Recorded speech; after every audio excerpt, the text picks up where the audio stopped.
4 quarts politique. Shlomo Malka.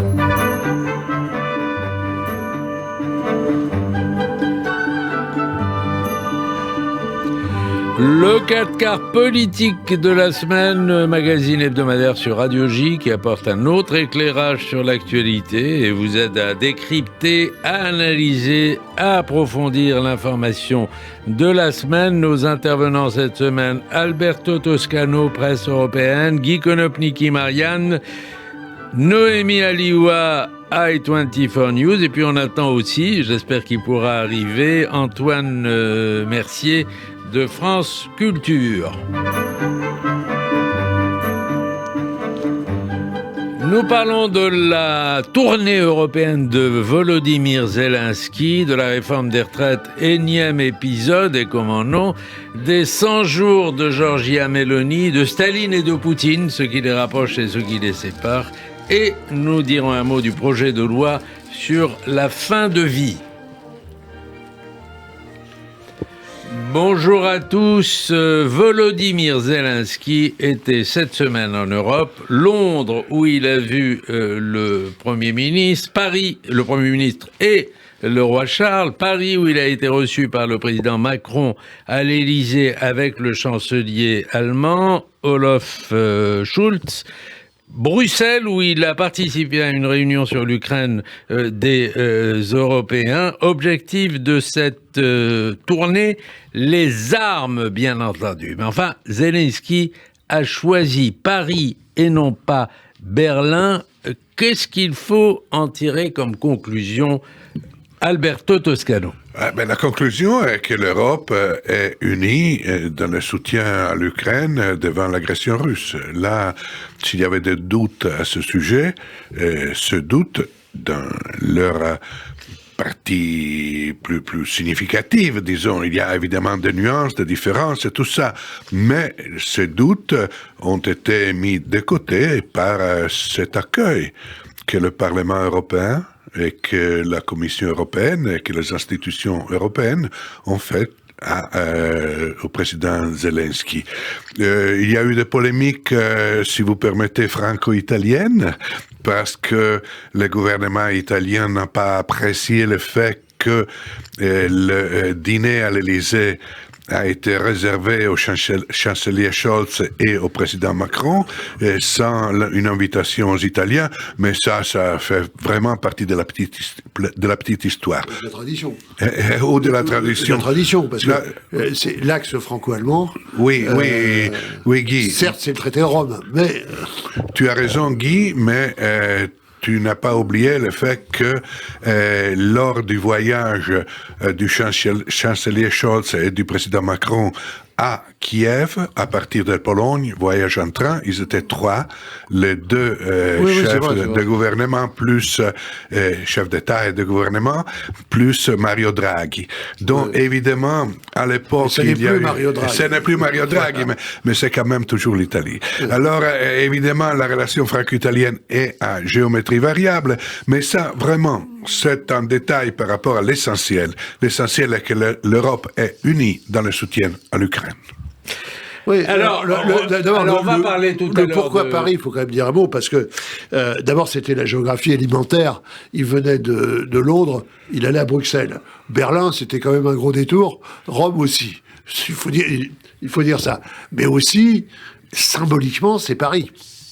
Et l'implication de la France, parce qu'il y a quand même une grande discussion, y compris sur une remarque qu'aurait faite Zelensky sur Macron est en progrès. Il y a une grande discussion. Oui, il a dit très exactement, je crois qu'il a changé, il parlait de Macron, pour de vrai cette fois. Alors, oui, il y a une vraie question, c'est-à-dire, oui, la France a tenté d'éviter la casse. Voilà. C'était la ligne de la diplomatie française et du président de la République, et moi je pense que c'était une ligne juste, c'est-à-dire c'est la politique de la France et de l'Europe traditionnelle, qui est d'abord évitons la guerre. Ce qui était ambigu dans la mesure où une partie de l'Ukraine était déjà occupée par les Russes et la Crimée annexée, et que depuis 2014, l'URSS n'arrêtait pas de violer les accords qu'elle avait elle-même signés, la Russie, sans parler du droit international sur lequel elle s'assied, etc. Alors peut-être que pendant longtemps, on n'a pas cru qu'il y aurait une intervention armée d'une telle violence. Voilà. Bon, cela dit... Et là-dessus, il a changé pour de bon, c'est-à-dire, oui, l'Europe et la France, évidemment, dit Zelensky, a enfin compris qu'on n'arrêtera pas Poutine avec des mots, que c'est une violence incroyable, et donc c'est fini, à tout détruire. Et donc c'est fini les appels réguliers, téléphoniques à Vladimir Poutine. Désormais, et malheureusement, je dois faire une petite précision. Il ne s'agissait pas d'aller à Berlin ou à Rome, évidemment, de la part de M. Zelensky.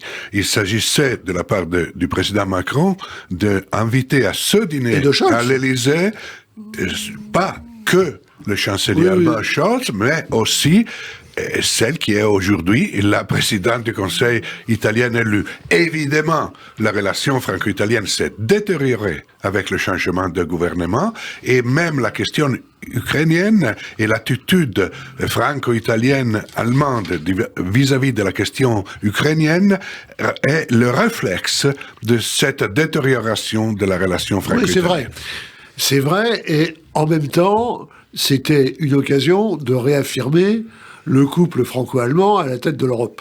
Oui. C'est-à-dire que comme en plus il venait d'Angleterre, Brexit, l'ennemi, il revenait à l'Union européenne après avoir été d'abord en Angleterre qui en est sorti. Il fallait que ça soit l'Union européenne, et tant qu'à faire, le couple franco-allemand, donc Macron-Scholz, c'était ça le principe. Et alors, la moussolinienne, au passage, on l'oublie. Alors, Zelensky est venu chercher non seulement un appui, il l'a eu d'ailleurs très, très largement. Nous nous tenons fermement aux côtés de l'Ukraine. L'Ukraine peut compter sur la France, ses partenaires européens et ses alliés. La Russie ne peut ni ne doit emporter cette guerre, a dit Emmanuel Macron. Le plan 10 points avancé par Zelensky est une base de discussion, dit l'Europe aujourd'hui. Est-ce que... Mais il est venu en même temps chercher des armes, des avions, des chars. Est-ce qu'il a réussi à les obtenir? Il laisse penser que non. Mais est-ce qu'on peut imaginer que ce qui a été, négocié en coulisses peut ne pas avoir à être publié pendant la tournée? De quelles armes parlons-nous? Les chars de nouvelle génération ont été obtenus par l'Ukraine, en particulier les Léopard 2. Il y a eu, en plus des Léopard 1, chars de production allemande, il y a eu des chars Abrams de nouvelle génération, dont de production des États-Unis. Il n'y a pas eu de chars Leclerc français. Mais quand même, l'Ukraine tenait beaucoup, en particulier aux chars, elle les a obtenus. Et il y a eu ensuite... Il y a des chars français, mais pas... Oui, pas les nouveaux, pas les Leclerc. Ouais. Et il y a eu la demande d'avions F-16 et d'avions encore plus modernes, d'ailleurs, que les F-16. Et là, pour l'instant, l'Ukraine n'a pas obtenu ce qu'elle voulait, mais la porte est ouverte, comme le président Macron a dit. Mais là, je vois vraiment mal la France donner des rafales à l'Ukraine, vraiment mal. Ça me paraît un peu pas probable. Et il y a eu cette demande de missiles à moyenne longue portée. Et là, c'est une demande absolument sensible parce qu'elle laisserait envisager une hypothèse d'attaque ukrainienne à travers ces missiles. Nous disons bonjour à Noémie Aliwa, i24 News, qui nous rejoint à l'instant et qui a suivi apparemment la délégation de Zelensky, c'est ça? Il est venu à Paris, il est venu, c'était une visite surprise. Alors on dit toujours que c'est surprise parce qu'évidemment pour des raisons de sécurité, on apprend toujours son programme un petit peu à la dernière minute. Donc il était à Paris, il y a eu un dîner présidentiel avec Olaf Scholz, le chancelier allemand, et il a continué à redire ce que vous disiez, c'est-à-dire à réclamer plus de chars, plus d'armes, plus d'avions de combat, plus de moyens pour se défendre donc contre l'agression russe, qui est un petit peu son grand discours. Alors on en était à nous demander si... Il a obtenu beaucoup. Il a obtenu beaucoup et il demande plus. Ce qui est tout à fait logique des deux côtés. C'est-à-dire que... Oui, non, mais aujourd'hui, il dit qu'il n'a pas obtenu grand-chose, qu'il s'en va... tous les éditorialistes disent il repart bredouille. Zelensky. Il n'a pas dit ça. Il ne l'a pas dit. Zelensky n'a pas dit ça. Attends... Vous savez, en tout cas, est-ce qu'il est... La question que je pose, c'est... Est-ce qu'il est possible qu'il ait obtenu des choses dans ce fameux dîner et dans ses contacts et qu'il ne veut pas publier pour l'instant? C'est l'histoire de l'ogre qui n'est jamais rassasié. C'est-à-dire que vous lui donnez un demi-doigt, il vous prend le bras, il vous prend la tête, il vous prend la jambe. Oui, mais en l'occurrence, l'ogre, c'est jamais suffisant. Non, mais bien sûr, mais il pense à ses intérêts. En l'occurrence, moi, je parle de Zelensky. Bien sûr, on comprend son intérêt. Son intérêt, c'est de pouvoir se défendre et donc d'avoir suffisamment de moyens pour le faire. Mais il demande toujours davantage et on comprend la nécessité vitale pour lui de le faire. Mais attendez, il repart avec quelques photos que Poutine a quand même tout intérêt à regarder. Celle des 27, déjà. Le Parlement européen, les 27 chefs d'État, Londres, la visite churchillienne à Londres, voilà, la visite à Londres, tout à fait. Et puis l'Élysée, bien sûr. Ça veut dire que c'est quand même ça plus les engagements du président des États-Unis, c'est tout de même un front redoutable face à la Russie. Même si l'Europe refuse, fait attention à ne pas rentrer dans une escalade dangereuse face à une puissance nucléaire, face à quand même un despote, Poutine, pas imprévisible, malheureusement prévisible. C'est-à-dire que nous savons qu'il n'y a pas de limite. Quand même, cette séquence européenne, effectivement, arrive à un moment où sur le terrain ça devient plus difficile pour les Ukrainiens et où la Russie met en avant depuis quelques jours, depuis quelques temps déjà, met en avant Staline. Poutine, Staline, désormais, même combat? Sincèrement, je ne crois pas qu'on puisse faire une comparaison entre ces deux époques, entre ces deux personnages, dont la tragicité est claire, mais la dimension de cette tragédie qu'ils ont interprétée dans l'histoire est bien différente. Je ne crois vraiment pas que cette comparaison puisse avoir un sens.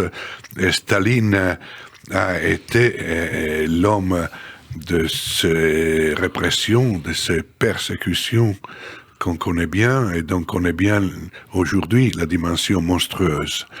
Oui, mais enfin, on inaugure des stèles, des sculptures à son effigie aujourd'hui. Du chef, on n'a pas attendu Staline pour qu'il y ait un culte du chef qui existe. En plus, Shlomo, la référence est à ce qui s'est passé à Stalingrad à l'occasion de 80 ans de la bataille. Et c'est un cas particulier, mais vraiment, c'est sans doute de la part de Poutine, la recherche de marquer la guerre actuelle par le souvenir de l'opposition à l'Allemagne pendant la Seconde Guerre mondiale. C'est évident que la référence, c'est ça. Mais en même temps, vraiment, les époques sont différentes. Mais il y a quand même un élément, mais là, Guy, qui connaît ces choses 1000 fois mieux que moi, pourra dire si je me trompe ou non. Et je crois qu'il y a un élément sur lequel on n'a pas assez réfléchi en Occident. C'est-à-dire le réflexe du peuple russe devant l'idée de ce qui arrive d'Occident. Et le réflexe qui nous ramène à Napoléon, qui nous ramène à ce qui s'est passé. La chose qui peut, la vraie arme atomique dans les mains de Poutine est la mobilisation ou non de son propre peuple. Guy Konopnicki. Ouais, or, sur la comparaison Staline-Poutine, alors sinon que Staline est mort à 74 ans le 5 mars 1953, âge dont Poutine se rapproche. Voilà. Et pour l'opinion mondiale, ça vient d'un coup, alors qu'il était malade, même si Beria et Khrouchtchev l'ont achevé, comme le montre cette magnifique bande dessinée, la mort de Staline, etc. Bon. Deuxièmement, Enfin, c'était pas totalement inattendu. Staline, à la fin de sa vie, est allé encore plus loin dans la répression, dans l'horreur et dans l'antisémitisme que Poutine.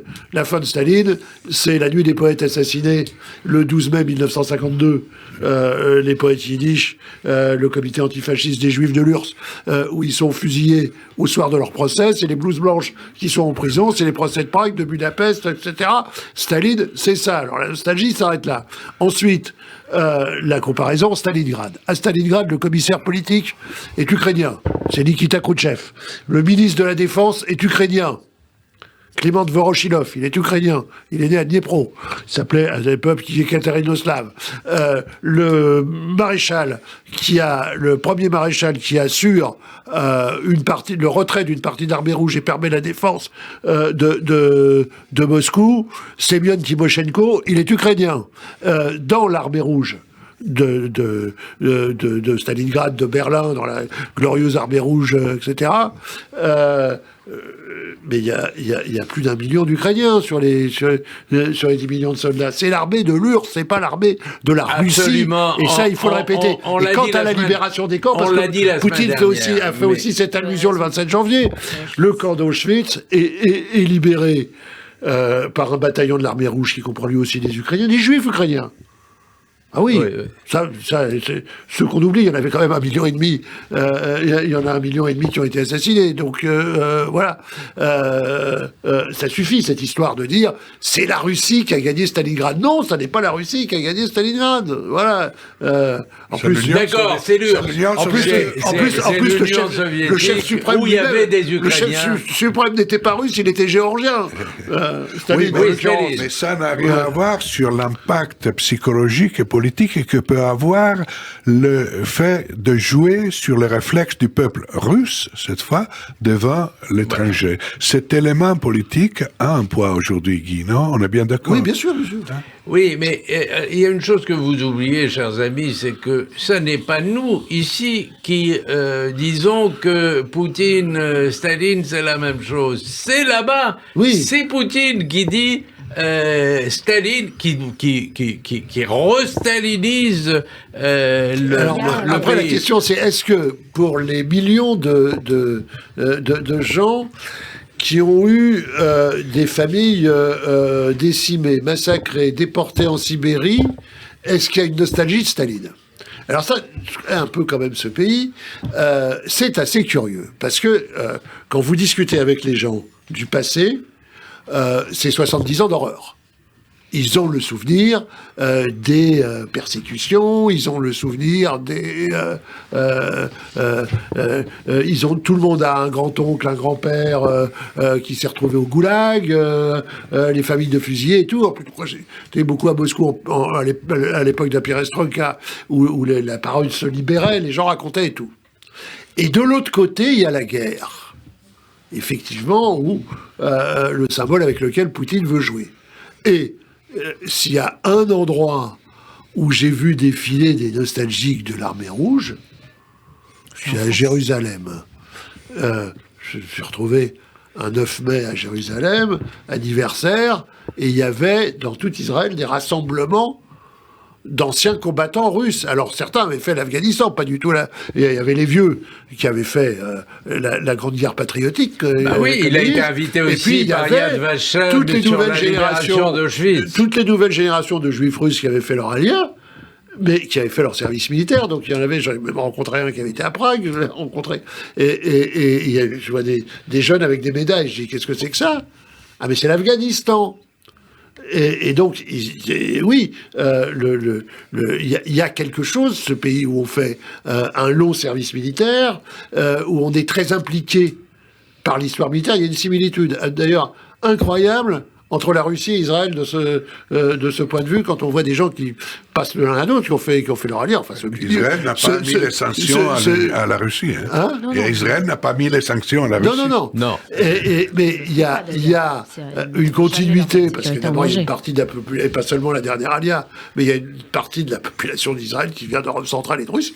Et évidemment. Oui, mais enfin, aujourd'hui, Israël est plus proche du sort de l'Ukraine que de la Russie. Le rapport au service, évidemment, mais le rapport au service militaire, à l'institution de l'armée dans la société, c'est ça qui est extrêmement dangereux en Russie, parce que l'armée, et alors c'est ça qu'il faut regarder, parce que de plus en plus, Poutine essaye de changer cette armée et de mettre les milices Wagner à la place.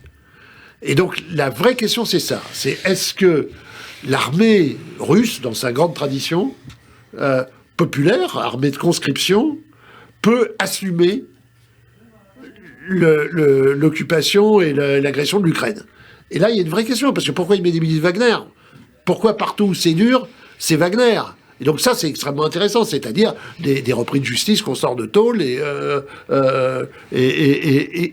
qu'on met en première ligne. Et maintenant, c'est pas seulement Wagner, c'est l'armée russe. Les fameuses levées en masse qui ne marchent pas.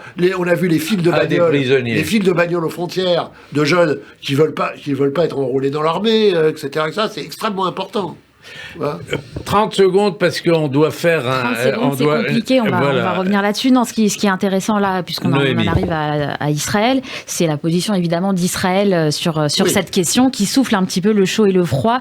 Vous avez vu l'interview de Benjamin Netanyahou la semaine dernière qui expliquait que peut-être Israël allait donner davantage d'armes à l'Ukraine, alors qu'on sait qu'Israël n'est pas du tout sur la position européenne. Israël a besoin de la Russie, notamment en Syrie, etc. Elle ne peut pas mettre en danger sa coopération militaire avec la Russie, et donc on voit qu'il y a des choses qui bougent, mais uniquement sur le plan symbolique. Et moi j'ai discuté avec des personnes en off, des personnes de l'ambassade d'Israël en France qui m'ont dit c'est beaucoup de blabla, Israël ne changera pas sa position, Israël continuera à garder ses liens avec la Russie et ne les remettra jamais en question, même si symboliquement on sent qu'il y a quand même un désir, une volonté de soutenir l'Ukraine de cette agression. Très concrètement, Israël ne donnera jamais par exemple l'Iron Dome à l'Ukraine, même si l'Ukraine le réclame depuis très longtemps. Vous savez, cette kippa de Barzel, comme on dit en hébreu, qui permet de se protéger des missiles et que l'Ukraine aimerait bien avoir. Alors, on va marquer une pause et ensuite on parlera aussi, on reviendra là-dessus parce qu'on parlera aussi du rapport du Conseil constitutionnel invalidant l'élection de Meir Habib dans la 8e circonscription des Français de l'étranger. Une pause et on se retrouve immédiatement après.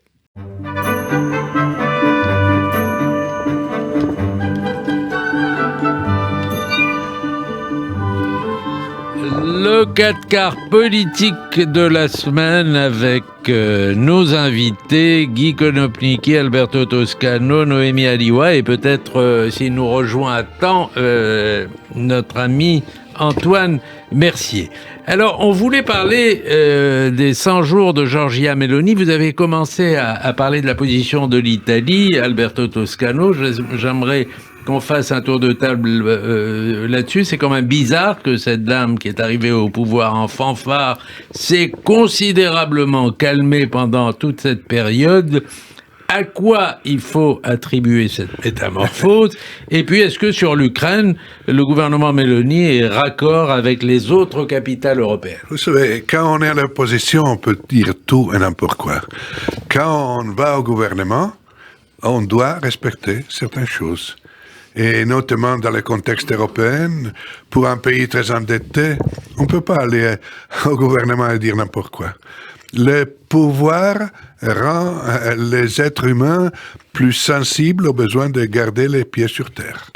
Et l'expérience de Giorgia Meloni a été, quelque part, la démonstration du fait que l'expérience du gouvernement est un vaccin contre le populisme pour certaines choses. Alors, Giorgia Meloni avait avant elle Mario Draghi, qui était le pragmatique par excellence.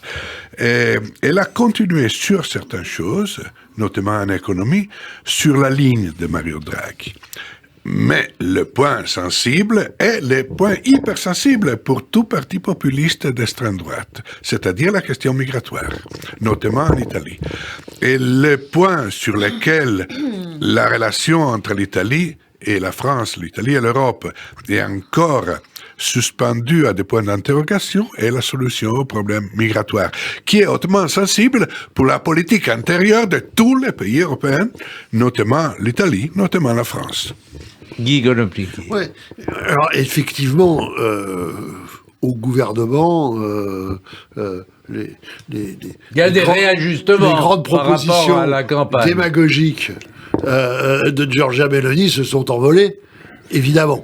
D'autant qu'elle arrive au moment où, conséquence, entre autres, de la guerre, toute l'Europe subit une inflation considérable, et donc on ne peut pas raser gratis quand les matières premières augmentent jusqu'à quadrupler s'agissant de l'énergie. Donc le gouvernement italien fait face à ça, comme le gouvernement français, comme le gouvernement allemand, comme tout le monde, au même moment. Et à ce moment-là, on ne peut pas lâcher. Ensuite, il y a des choses sur lesquelles... Par exemple, reculer l'âge de la retraite, c'est déjà fait en Italie, donc elle n'a pas, elle a pas les problèmes des Français avec ça. Et reste l'Europe, où elle dit je sors, et en fait, elle a fait tous les compromis avec Bruxelles. Elle applique les règles européennes parce qu'elle peut pas faire autrement, puis c'est comme ça. Et que c'est l'intérêt de l'Italie d'appliquer les règles européennes. Exactement. Noémie Oui, Alibois. Je ne suis pas certaine que l'immigration soit simplement un problème de partis populistes. Et je ne suis pas certaine non plus qu'elle ait renoncé à tout. Oui, vous avez dit que c'était un enjeu populiste, etc. Non, vu de Lampedusa, c'est pas seulement ça. Il me semble que c'est un enjeu politique pour tout le monde. D'accord, alors là-dessus, on est d'accord. Et elle n'a pas finalement renoncé. Sur ces choses-là pour lesquelles elle a été en partie élue. Il me semble qu'elle s'est positionnée dans la lutte contre l'immigration illégale. Elle a appelé à un plus grand contrôle des frontières. Elle a appelé à fermer aussi les portes dans certaines situations. Elle l'a fait. Quand elle est arrivée au pouvoir, on a parlé de post-fascisme et finalement, on a vu que justement, c'est peut-être l'image qu'on s'est fait d'elle qui était problématique et pas le fait qu'elle ait éventuellement changé de position. Elle a gardé ses positions sur un certain nombre de sujets. Notamment le sujet de l'immigration, et on voit finalement que c'est pas plus mal. Peut-être qu'il y a d'autres pays qui devraient aussi s'en inspirer. Alors, un mot, gardez le micro parce que on va dire un mot quand même de la réforme des retraites parce qu'on ne peut pas faire une émission sans l'évoquer. C'est la 5e journée de mobilisation aura lieu jeudi prochain et pendant ce temps, les débats s'enlisent à l'Assemblée nationale dans l'examen des 10 points de la réforme. On en est toujours à l'article 1 avec des milliers d'amendements déposés par les uns et par les autres. Oui, le problème, c'est pas forcément que le débat s'enlise, c'est que l'Assemblée nationale est bordélisée, pour reprendre les mots de notre ministre de l'Intérieur, Gérald Darmanin, puisque vous avez une coalition de partis, la NUPES, qui fait en sorte aussi si vous voulez, d'empêcher le débat et de foutre le bordel, pour reprendre le terme, encore une fois, de notre ministre de l'Intérieur. Donc c'est vrai que ça complique les choses. Vous avez cette image-là qu'a publié, pour vous donner un exemple, un député de la France Insoumise, Thomas Porte, donc une image de lui avec son écharpe tricolore de parlementaire, et il s'amuse avec un ballon. Il a posté cette photo lui-même, donc il l'assume. Et sur ce ballon, vous avez en fait le visage du ministre du Travail. vous avez donc un député qui pose son pied sur une photographie d'un ministre, en l'occurrence évidemment le ministre qui soutient et qui défend cette réforme des retraites. Donc à quel moment, là on est en train de parler de débat de fond et on est en train de débattre où un débat est en train de s'enliser. Non, on est dans des symboles, on est dans une sorte de pseudo-symbole révolutionnaire, parce qu'évidemment là c'est une tête qu'on a sur le sol, et on a un parti qui n'est pas dans la confrontation, l'opposition, mais dans la violence la plus pure dans certaines situations comme celle que je viens d'évoquer. Et bon, il y a le bras de fer qui se poursuit. Il y a eu un échange entre Emmanuel Macron et Laurent Berger. Emmanuel Macron en appelle à la responsabilité des syndicats et Laurent Berger en appelle à la responsabilité du gouvernement. Ça peut durer longtemps, ça. Ça peut durer longtemps, mais ce qui est quand même frappant, c'est d'un côté la manière parfaitement responsable dont les syndicats conduisent l'action, même s'il y a à l'intérieur de la CGT des énervés qui veulent plus, qui veulent faire des blocages, etc. Je note que le mouvement syndical, pas de grève des transports pendant les vacances scolaires. Il y avait une députée villiériste de Vendée qui voulait faire projet de loi interdisant les grèves pendant les périodes de vacances scolaires. Alors comme les vacances scolaires sont tournantes pour les petites vacances, ça fait 200 jours par an. Pour un droit constitutionnel suspendu 200 jours par an, posait quand même un problème. Mais donc, les syndicats ont dit, mais non, on n'arrête pas les transports. Il n'y a pas eu de grève. Manif samedi, il n'y a pas eu de grève. Et pendant la période de vacances scolaires de février qui dure 3 semaines, puisque ça tourne, même un peu plus, je crois, ça fait un peu sur un mois, s'étalent les vacances scolaires, etc. Ils ont pensé aux intérêts des salariés qui partent en vacances, des comités d'entreprise qui envoient les gosses en colo, des écoles et des salariés des stations de ski. Et donc, pas de grève. C'est quand même tout à fait remarquable. Ce qui s'appelle une attitude responsable. C'est comme ça que les grands syndicats, d'ailleurs, ont généralement géré les choses. Alors, répond à ça une surenchère de la France insoumise, d'une partie des socialistes, d'une partie des Verts, etc., sur un ton, c'est la révolution, on va couper les têtes, etc. Alors que vous savez... Bon. Et la négociation finale... On verra ce que l'Assemblée va refléter, ce que seront les votes de l'Assemblée. Mais la négociation finale est entre le gouvernement et les syndicats. C'est là que ça se passe. Et ça, c'est une bonne chose pour ce pays. Ce retour de ces corps intermédiaires. C'est vrai, vous avez tout à fait raison. Parce qu'ils avaient été totalement mis de côté par les Gilets jaunes. Les Gilets jaunes s'étaient organisés. Par les Gilets jaunes, mais par Macron aussi, les corps intermédiaires. Oui, mais la grande révolte sociale de la décennie, c'est les Gilets jaunes. Et c'est vrai que les syndicats avaient totalement été mis de côté. Et c'est vrai qu'on peut là saluer leur action. Et aussi, y compris au sein des manifestations, parce que elles n'ont pas dégénéré. Alors on peut s'en applaudir. Malheureusement, on en est à un point où déjà on peut applaudir quand une manifestation ne dégénère pas, quand vous n'avez pas des black blocs qui en profitent pour massacrer Paris, c'est quand même un bon point. Et c'est vrai que ça, c'est quand vous avez le préfet Nunes plutôt que le préfet allemand aussi dans la manière de traiter les black blocs, et aussi les syndicats qui ont retrouvé une chose avec laquelle ils faisaient leurs manifestations, c'est-à-dire le service d'ordre des manifestations fait par les organisations syndicales, a aussi beaucoup fait pour qu'il n'y ait pas d'incident. Et ça, avec un dialogue avec... oui, on peut le saluer. Un dialogue avec un préfet qui dialogue. C'est que, outre l'Assemblée nationale, la question de l'opinion publique, elle est fondamentale, vous l'avez dit, et c'est juste. C'est-à-dire à quel point l'opinion publique est pour ou contre cette mesure et à quel point elle s'exprime. Or, les derniers sondages montrent qu'il y a quand même un soutien très fort à cette opposition à la réforme des retraites. Globalement, les Français sont plutôt contre cette réforme. En tout cas, c'est ce qui dénote dans les enquêtes d'opinion. Donc, pour l'instant, la rue est plutôt du côté de l'opposition. Alors, je voudrais qu'on dise un mot sur le projet de loi sur la fin de vie, puisque le débat est relancé. Pendant son premier quinquennat, Emmanuel Macron était resté discret sur cette question. Qu'est-ce qui explique qu'il veut relancer le débat, puisque il y a, pour l'instant, c'est une mission d'évaluation de la loi Claes-Leonetti. Mais la question qui est posée quand même, d'ores et déjà, est-ce qu'on veut une aide médicale active à mourir? Je sais que vous aviez déjà donné dans ce débat, Alberto. On sait ce que vous pensez. C'est un problème évidemment hypersensible et évidemment triste à traiter. Et la loi Leonetti est un pas en avant pour la France. Elle a été un pas en avant pour la France et elle le serait pour l'Italie si elle était complètement reprise de la péninsule. Ceci dit, il est évident qu'il y a d'autres pays européens où la situation est encore, j'ai du mal à dire avancée, parce qu'on avance sur un terrain plein de tristesse. Mais évidemment, la situation actuelle qu'on voit de plusieurs pays européens, de personnes migrées vers, par exemple, la Suisse ou la Belgique, où ils mettent fin à leur jour, dans une condition qui est, entre guillemets, confortable. Et encore une fois, j'utilise ce mot avec beaucoup de mélancolie. Est-ce que un grand pays tel que la France, tel que l'Italie, tel que l'Allemagne peuvent se doter d'une législation semblable à ce qui se passe en Suisse et en Belgique? Pardon de vous couper, mais vous dites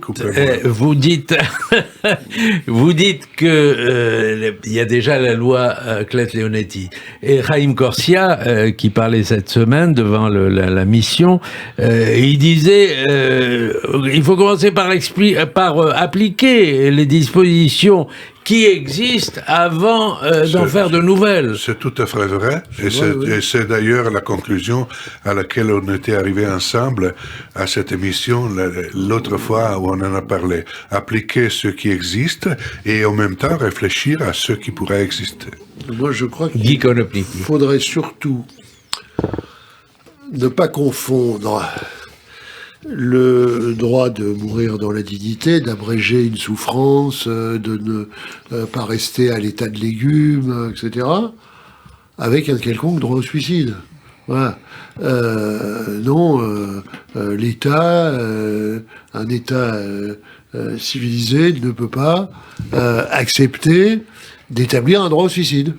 Non. C'est un droit de mourir à la dignité. C'est pas la même chose. Or, ce qui est prévu par la loi Leonetti, qui parle d'une sédation profonde et continue. Le Grand Rabbin de France a raison, qui en plus a participé à tous les comités d'éthique depuis avant même d'être Grand Rabbin de France. Il était membre du comité d'éthique sur ces questions-là, qui est de dire on a déjà la loi Leonetti, on peut l'améliorer. C'est ce que je pense depuis le début. Mais il faut l'appliquer déjà. Il faut l'appliquer. Ensuite, il faut l'appliquer. Il faut aussi tenir compte de ce qu'on demande au corps médical. Au corps médical, on lui dit soignez-moi, et là on va lui dire tuez-moi. C'est un peu compliqué. C'est un tout petit peu compliqué pour celui qui est de l'autre côté. Malheureusement, je les ai un peu vus ces temps-ci personnellement. Ils font beaucoup, c'est formidable. On leur demande de transférer la responsabilité qui est celle de la famille et qui est celle du patient. Donc, il y a un moment, ces choses doivent se faire. Notre responsabilité à nous, futurs mourants, c'est à ça d'abord, et on ne peut pas tout déléguer à l'État et aux médecins. Donc il y a un moment, il faut trouver un peu mieux que la loi Leonetti, sans doute, sans en faire un droit au suicide. Alors, on va parler d'un autre sujet qu'on a effleuré tout à l'heure, mais je voudrais quand même faire un tour de table là-dessus. On va parler un moment du rapport du Conseil constitutionnel invalidant l'élection de Meir Habib dans la circonscription des Français de l'étranger. La 8e circonscription, il aurait aidé des électeurs à voter par Internet. Alors, je voudrais aussi votre avis, surtout, sur le commentaire de Madame Clémentine Autain, qui a envoyé un tweet disant Mazal Tov. Alors, je ne sais pas, vous me disiez qu'il a été retiré. Oui, elle l'a retiré. C'est-à-dire que quand l'intelligence a été distribuée, Mme Clémentine Autain n'était pas là. Bon. Donc c'est comme ça. Ça l'empêche pas de faire de la politique, de vouloir absolument s'occuper de cette 8e circonscription et tout particulièrement d'Israël. Vous allez nous brouiller avec les féministes. Sans doute pas, non. Pourquoi avec la France insoumise surtout. Et d'être absolument à la commission France-Israël au Parlement, etc. Bon. Elle emploie les mots dont elle ignore le sens, et c'est bête. Non, mais la France insoumise... Elle l'a retiré ou elle l'a pas retiré? Elle l'a retiré. Alors, soit c'est une panne d'intelligence, soit c'est extrêmement intelligent, parce qu'en fait, elle pense à ses électeurs, et elle sait très bien qu'en taclant Meir Habib, elle va plaire aux antisémites, donc ça, c'est un signal envoyé à tous ceux qui voient en Meir Habib le grand instigateur du projet sioniste, etc., etc. Donc, c'est peut-être que politiquement, ça peut être très bien vu, très bien pensé, malheureusement, parce que on sait que la France insoumise a une obsession d'Israël, c'est pas la première fois. On les a vus quand ils ont été à l'aéroport récupérer Salah Hamouri, certains d'entre eux avec leur écharpe tricolore très fiers d'accueillir. Il faut dire, et dont je répète qu'il n'est pas palestinien, il est français. Et il a été expulsé par Israël pour des raisons notamment de terrorisme. On se souvient aussi que la France insoumise avait milité, une partie en tout cas de ses députés avait milité pour qu'il y ait une résolution qui condamne Israël comme étant un état d'apartheid, etc., etc. La liste est longue. Il y a une obsession de la France insoumise pour Israël. Et donc là, si vous voulez, quand Clémentine Autain se réjouit de l'invalidation du mandat de Meir Habib, elle envoie aussi un signal à beaucoup de gens qui sont très contents, mais pas simplement parce qu'ils en veulent à Meir Habib ou parce qu'ils sont très soucieux du code électoral de cette élection, mais simplement parce qu'ils veulent, entre guillemets, se le faire. Sachant qu'à l'élection partielle qui aura lieu, la NUPES de Mme Clémentine Autain n'a strictement aucune chance. Ça se Ils n'ont même pas présenté de candidat. Ça se jouera. Ça servait à rien. Alors, parce que la députée socialiste qui avait été élue avait été invalidée, c'est la deuxième invalidation. Daphné Poznansky-Benamou, elle avait fait une erreur sur ses comptes de campagne, c'est-à-dire qu'elle avait dépensé elle avait fait campagne en Italie. Mais vous avez raison, elle avait été invalidée. Elle avait été invalidée. Alors elle avait fait campagne en Italie, ce que Meir Habib n'a jamais fait. Elle avait tenu compte de l'ensemble de la circonscription et elle avait engagé une dépense sur son compte personnel, mis sur son compte de campagne, ce qui est formellement interdit. Donc la sanction était quand même assez raide. Meir Habib, il a violé le code électoral français. C'est comme ça, cette élection, même la partie qui se déroule en Israël, se déroule selon le code électoral français, pas selon la loi israélienne. Donc, il a violé le code électoral français, donc il y a invalidation. Ça, c'est tout à fait normal. C'est comme ça. Moi, je tiens à dire une chose par rapport à la France insoumise. Alberto. À cette époque, surtout à cette époque où on parle de la réforme de retraite, et il y a ces polémiques parlementaires et syndicales, la France insoumise est interprète d'une dérive populiste. Disons la vérité. Oui. Là, c'est une démagogie qui dépasse parfois toutes les limites, y compris celui de respecter quand même un peu de bon sens par rapport au risque d'antisémitisme. Non, mais là où Noémie a tellement raison, c'est obsessionnel, l'antisémitisme. C'est-à-dire que vous regardez les manifs pour les retraites, ça se passe bien, c'est bon enfant, c'est syndical, puis vous avez un cortège France Insoumise, et brusquement, il y a un mec avec un drapeau palestinien. Quel est le rapport avec les retraites ? Non mais quelle indécence quelque part aussi si on considère la situation sociale des endroits où la situation de guerre fait que vous avez 30% de chômeurs parce que vous vivez et que en fait on vit de l'aide internationale ou de ceci ça, qu'est-ce que ça vient foutre au milieu Et pendant ce temps-là, comme dirait notre ami Serge, le Rassemblement national ne dit rien et engrange. Mais c'est le début. Oui. C'est l'objet d'un autre débat. Je voudrais qu'on fasse rapidement, parce qu'on arrive au terme de l'émission, Coup de cœur ou coup de griffe? Ah, coup de cœur. Non, coup de griffe par rapport que nous sommes, nous, usagers des transports publics, otages d'une situation critique. Et pourquoi on ne rembourse pas nos billets? Pourquoi on ne rembourse pas nos abonnements? Qu'est-ce que la SNCF, la RATP et les autres sociétés de transport public font pour indemniser le citoyen normal qui est victime de situations critiques? Guy Konopnicki. Bon, moi j'ai un coup de cœur pour se détendre et rêver. Un petit livre. Rapidement. Un petit livre de Marco Koskas, Tel Aviv. Sur Tel Aviv. Tel Aviv, chronique de la bulle. Marco Koskas, pardon, qui écrit Qui vit et écrit à Tel Aviv. Écrivain français qui vit et écrit à Tel Aviv, fait des chroniques. C'est un petit livre fait de textes qui font chacun 2 pages, Et qui vous décrivent cette ville formidable, la seule qui vous fait oublier Paris. Qui était auto-édité. Noémie. Très rapidement, un petit coup de cœur sur tous les services de secours qui sont partis prêter main forte en Syrie et en Turquie. Il y a un élan de solidarité internationale qui est extraordinaire. Il y a des secouristes de partout, d'Israël, de France, de quasiment toute la communauté internationale qui ont pris l'avion, qui sont sur le terrain, qui sont en train d'aider, qui sont en train de sauver des gens, en train de les sortir des gravats. Et bravo à eux. C'est dans les moments comme ça très compliqués, difficiles, qu'on voit aussi qu'il y a une lumière à l'intérieur de chacun de nous. Et mon coup de cœur, si vous permettez, un film sur Milan Kundera, diffusé jeudi soir dernier sur Arte et que vous pouvez retrouver en replay. Merci à tous les 3, Alberto Toscano, Guy Konopnicki et Noémie Aliwa. C'était le 4 quarts politique de la semaine, votre magazine hebdomadaire sur Radio J. Bon dimanche à tous.